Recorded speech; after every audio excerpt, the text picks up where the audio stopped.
All right, so the next thing we're going to talk about is September 11th is coming up pretty soon in the notes. So we're going to give you the background story of why the terrorists attacked us at September 11th.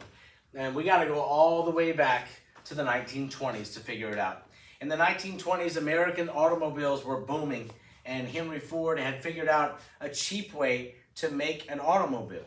And so the demand for gasoline and oil skyrockets in America. And we're looking for new sources all over the world. And we find that the Middle East, which is where the radical Muslims live, the Middle East is, well, most Muslims live, not just the radical ones. The Middle East is full of oil. But the Middle Easterners, these Muslims, they don't know how to get the oil out of the ground.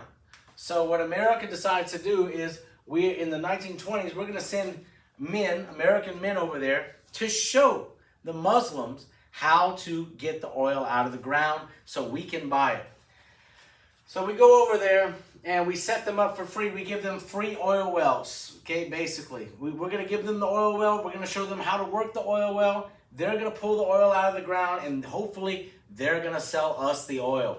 That's the whole thing, okay? So during the 20s, the U.S. will become heavily involved in oil-rich Middle Eastern countries.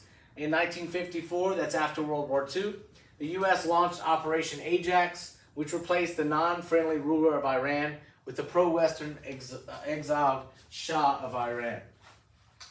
Militant Muslims disliked the U.S. support of oil-rich Arab governments in the Middle East, okay? So you got two groups that are coming up here.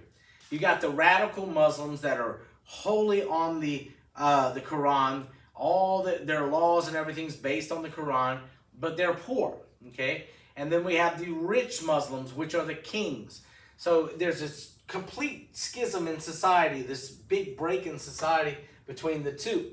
And the militant radical Muslims don't like Americans coming over and bringing American music with them and teaching the young Muslims the ways of the West. They call America the Great Satan after this. And they believe that America's destruction should be their highest priority.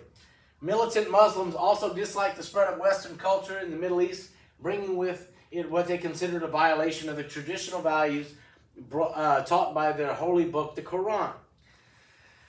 See, these Muslims, they did not like the U.S. support of Israel. That's a big thing. Okay, Israel had just become a country in the Middle East by taking the land from the Palestinian Muslims.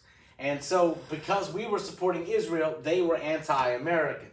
In 1973, the U.S. support was countered by the oil-producing exporting countries, OPEC, with an Arab oil embargo. This embargo triggered widespread inflation due to the rising fuel prices. Okay, so here's what happened. We took Israel's side in a war between Israel and Egypt, okay? Because of that, these radical Muslims, the oil-producing exporting countries of the world, OPEC, y'all need to know that acronym right there, oil-producing exporting countries. OPEC cut off our oil supply. They stopped giving oil to the United States. And because of that, gas prices in the United States went through the roof, and massive inflation occurred during the 1970s in America because of that. So let's go ahead and check this out. All right, use the quote to answer the question. Business Chronicle, October 17th, 1973. OPEC to punish the West for its support of Israel in the Arab-Israeli war. OPEC starts an embargo against the U.S. and approves cut in exports. Which effect did the 1973 Arab oil embargo have on the U.S. economy? Well, let's see. It triggered widespread inflation, okay? So we had a bunch of inflation because gas prices went crazy. All right, after the inflation or during the inflation, 1978, President Jimmy Carter sought to bring peace to the Middle East as a result of the Camp David Accords. Now, we've discussed this before. We have the leader from Israel and the leader from Egypt. They came to America. They signed a peace treaty. And both men, when they went back to their home countries, were assassinated by their own people for signing this peace deal. So the Camp David Accords fall apart during that time. The treaty also sought to deal with the issue of Palestine, which is the country that Israel took over. Yet Palestine was not represented at the negotiations, and the treaty was rejected by the UN because of that. Okay? Here we go. What did leaders from Egypt and Israel, with the assistance of U.S. President Jimmy Carter, attempt to accomplish at Camp David in 1978? And this is probably it. Let me look. Yes. Relieve Middle East tensions involving the Palestinians. This is the same thing that the war is about right now in Israel. Okay? This is Palestine attacking Israel because they want their land back. This fight is really old, folks. It's not just a recent thing that happened. We're just getting back to it now. Okay? So, the Iranian hostage crisis. We've already covered this, but let's go over it again. This is something that's pretty important to the LEAP test. So, 1979, the Iranian hostage crisis. Okay? So, Iran at the time was a secular society, which means that religion did not control their politics. But a new guy came in, and his name is the Ayatollah Khomeini. Okay? Khomeini took over the country of Iran, and they took over the U.S. Embassy in Iran, which is a building that we own there. And they took hundreds of American hostages. And Jimmy Carter asked very nicely, very politely, for him to give our hostages back.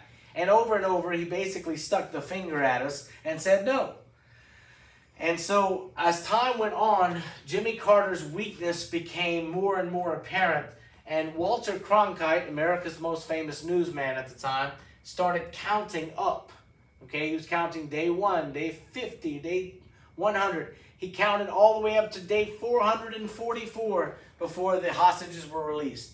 Now, Carter, in this weak administration, is facing re-election in 1980, and he's running against Ronald Reagan.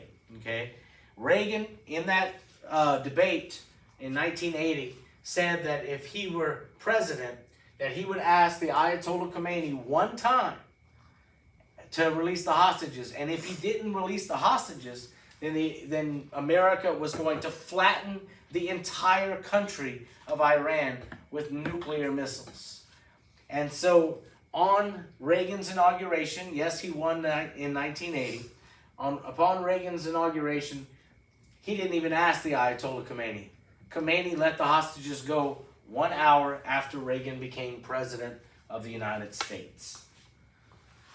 So, here we go. How did the Iranian revolution of the late 1970s impact the U.S.? It resulted in a hostage crisis involving American citizens. Okay? That is the next one right there. The Iranian hostage crisis becomes crucial to the Cold War because it motivates Islamic fundamentalists to declare a holy war against America, basically, eventually, but first against the Soviets.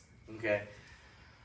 So basically, by not standing up to these radical Muslim terrorists, it emboldened them, and the radical Muslims began to grow all throughout the Middle East.